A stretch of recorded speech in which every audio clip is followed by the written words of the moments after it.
Pozdrowienia, friends. I am Casimir, son of Władysław. I rule as the King of Poland. I inherited a kingdom weakened by war. My objective is to make it prosperous and wealthy. In order to do that, first, I must increase the economic potential of the country. Luckily, I am the best person for the job, since I am an experienced administrator who excels in economic matters. I will focus on the architect tree in stewardship lifestyle.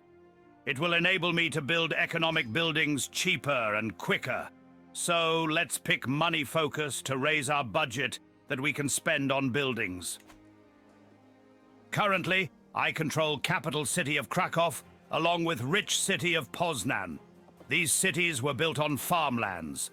Farmlands are advantageous for an economic development because we can build manor houses in farmlands terrain.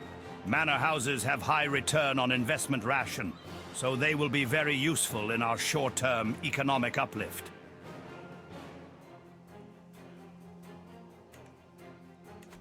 My agenda for the first couple of years will be building economic buildings while expanding crown lands. Grabbing more lands in the duchies of Lesser Poland and Greater Poland is a must. I will increase the percentage of my crown lands at the expense of my vassals. As a proud head of Piast dynasty, I must lead it to greatness. We Piasts are lawgivers, therefore I will pick Law Tree as my dynasty legacy. Power and prosperity gives discount on the cost of buildings. Pairing this with the architect trait would be perfect.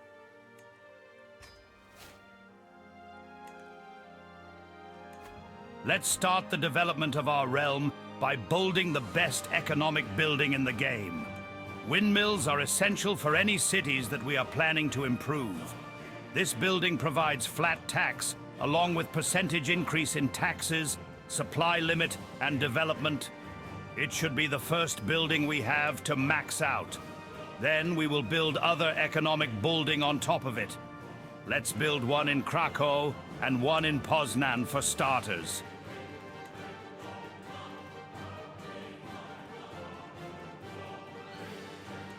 My bishop is fabricating claims on my disloyal vassals' lands. I will dislodge my rebellious vassals to add their land into the crown lands. I must be careful about it though. I have to keep my strong vassals happy, so when I revoke the titles of my disloyal vassals, they don't join them in the fight against the crown.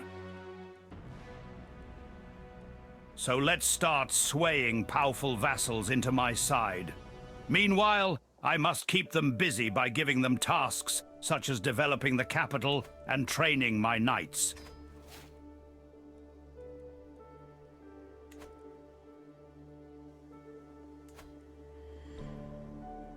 Economic development in Kraków and Poznan continues as I expand windmills and manor houses in these counties. My income has increased drastically in last 5 years. Meanwhile, I have increased my relations with my powerful vassals. They are more obedient for now.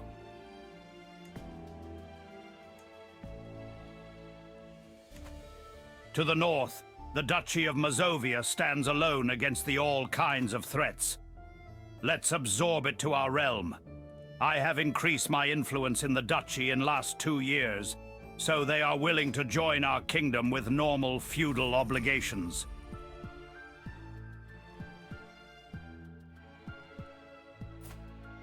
At long last, I have a son, an heir to my throne and future king of Great Poland.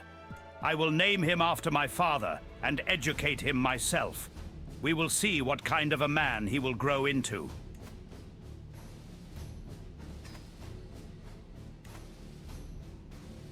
Development of my capital continues as I construct more buildings. I always prioritize windmills since they provide so much benefit.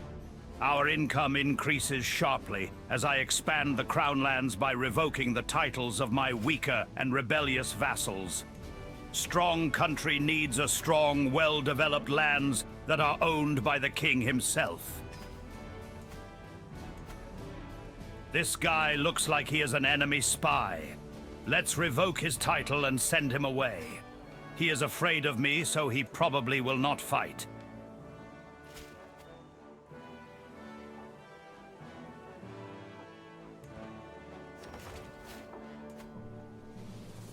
I will send my marshal to increase control in my newly acquired county.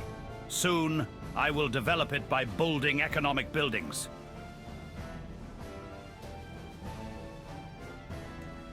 Finally, I have the architect perk. Paired with my dynasty legacy now, I can build my realm with less gold in a shorter time.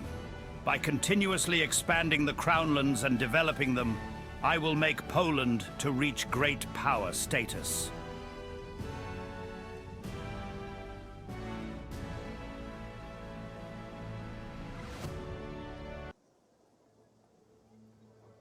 By developing my realm, I have reached plus 50 gold per month. I have greatly transformed my country's economy into a prosperous, rich, and centralized powerhouse by creating highly developed chain of counties. Now, it is time to reform the army. I will apply Western European style of cavalry warfare. I will increase the size of my cavalry by recruiting both noble knights and mounted sergeants. My ideal army consists of 50% cavalry, but due to economic reasons, I am far from that. We will reach that threshold soon, though. Let's also pick up some siege engines for upcoming campaigns.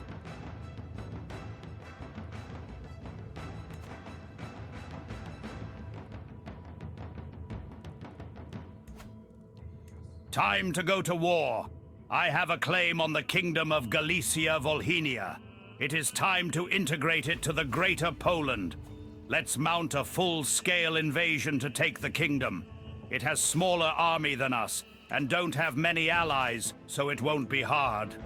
I will assemble my new army in Krakow and march into Galicia-Volhynia. I will lead the army myself.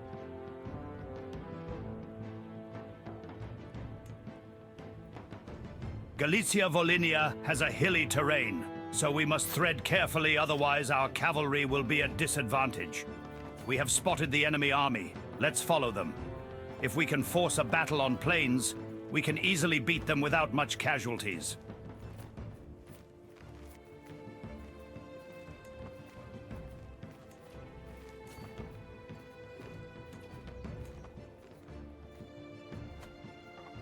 They set up a defensive formation on the hills. I won't attack them head-on. Our cavalry performs poorly on hilly terrain, so there would be a lot of casualties on our side. We don't want that, since my rebellious vassals and other kingdoms can take advantage of our weakness. We should win this war with minimal cost. We have taken Kolm. Let's move to the south and lay siege their capital. It can be a risky move since they can raid our sieging camps if they are brave enough, but I don't think they are.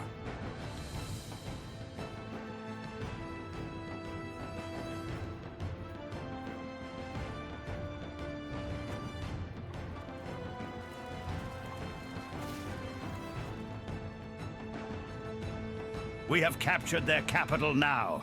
They are still resisting the urge to attack our army. Let's move west to besiege another important castle. Soon enough, we will have opportunity to force a pitched battle.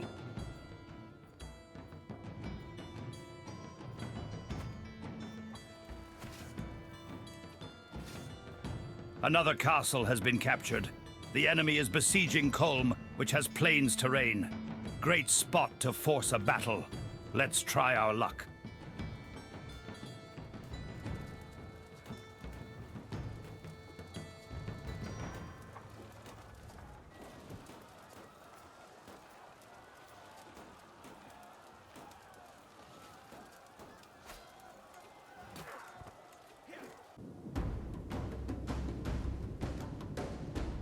Come, my brethren. Today we will fight our first battle on our long road to realize our dream of a greater Poland. Don't be afraid. Your courage and tenacity is far greater than our foes'. They will be trampled in your fury.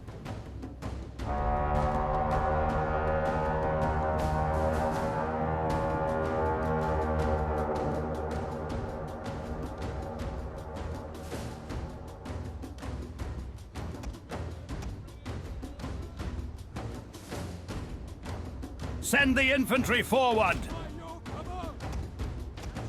Our center have to stand strong so we can flank them with our cavalry.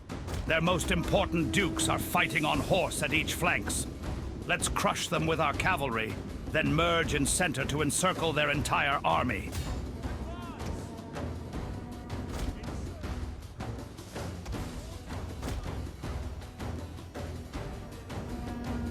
Let's supplement our flanks with infantry to keep their cavalry in place.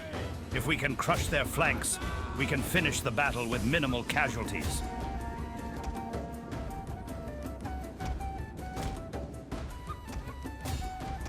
We must push back their center. Infantry, push forward!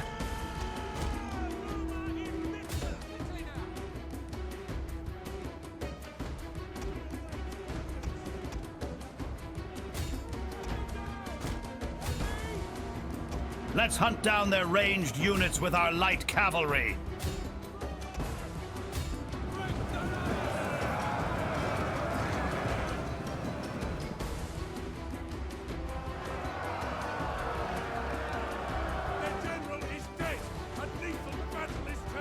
We have killed their general.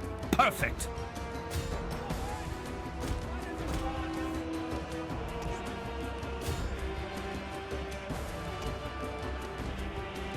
Time to encircle their center.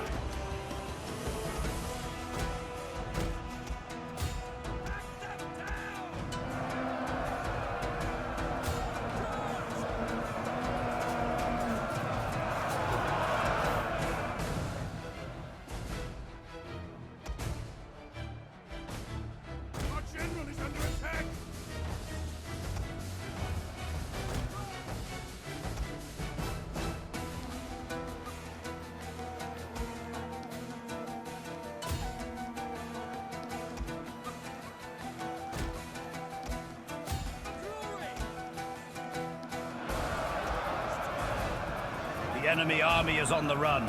Victory is ours.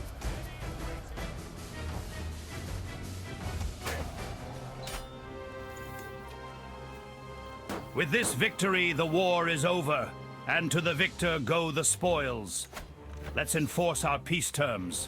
The kingdom of Galicia-Volhynia is mine. Now, we are one step closer to realize the dream of Greater Poland.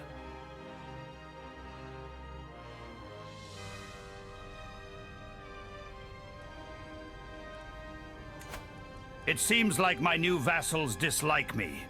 Well, if I want to rule the southern domains, I have to sway them to my side. I don't want them to attack me while I campaign in the north. Let's use diplomacy and gold to get them to like me.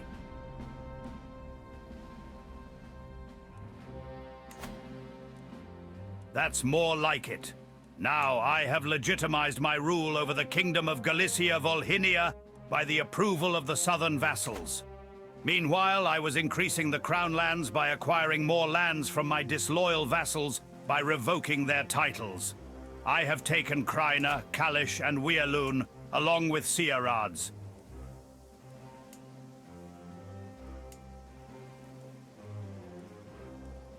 Let's develop our newly acquired lands by building watermills and windmills.